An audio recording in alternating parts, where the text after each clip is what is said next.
I first met Monsignor Segur when I was 13 years old, and I remember being impressed by his enthusiasm. He was such a dynamic person, always in good humor. When you say Monsignor to people in Lafayette when he was here, they knew who you were talking about. Now, he called himself Monsignor instead of Monsignor. He was Alexander Segur Jr., and so that was always his joke. He was a leader for the whole area and a very, very strong figure. He just carried a lot of influence and a lot of weight. He was a doer.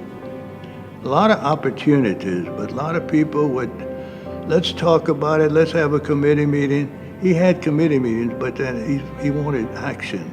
I don't know if I said it or he said it or someone else said it, but one of the things was we don't have a soup kitchen in Lafayette. We didn't have funds. We were totally disorganized.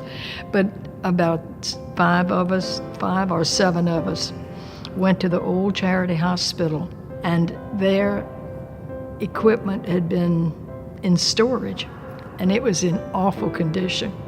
We found a place, and it just so happened, the place on Simcoe, it just so happened that he knew the owners of the building. It was an abandoned building. We got everything at least operable. And the result, the diner was open, and it was a success, I think.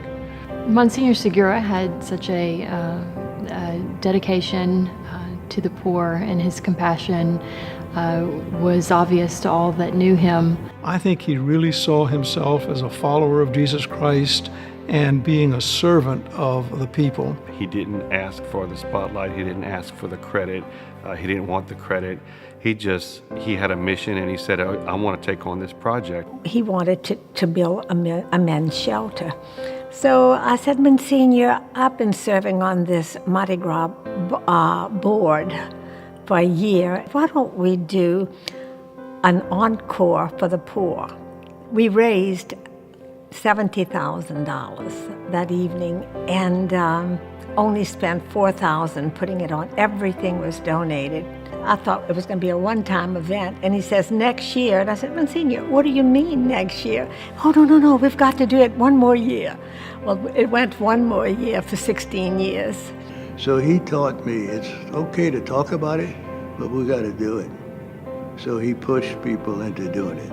It was his really drive that made it a success. Humility, kindness, and gentleness, the three wonderful traits and characteristics that Christ had himself. Coming back from the war, he left one of his fellow priests that had no shoes.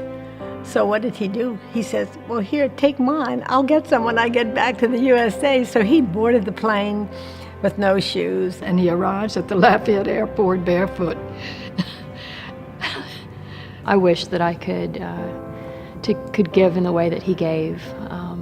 And it's an honor and a privilege to be involved in the work that he began. The Monsignor Segur Center, in its work with the poor, I think is really something that mirrors what Monsignor Segur himself was about. I think his legacy is the fact that he cared so much for the poor. His legacy lives on through these institutions, whether his name's on them or not. This is what he started in our community, and this is what we all feel that we need to continue to support. He was a giant. A man amongst men, a priest among priests. He was outstanding in every which way. He showed us what it was to serve the poor and how much the poor needed. It's just been such a blessing when you can be involved with the poor. There's nothing like it.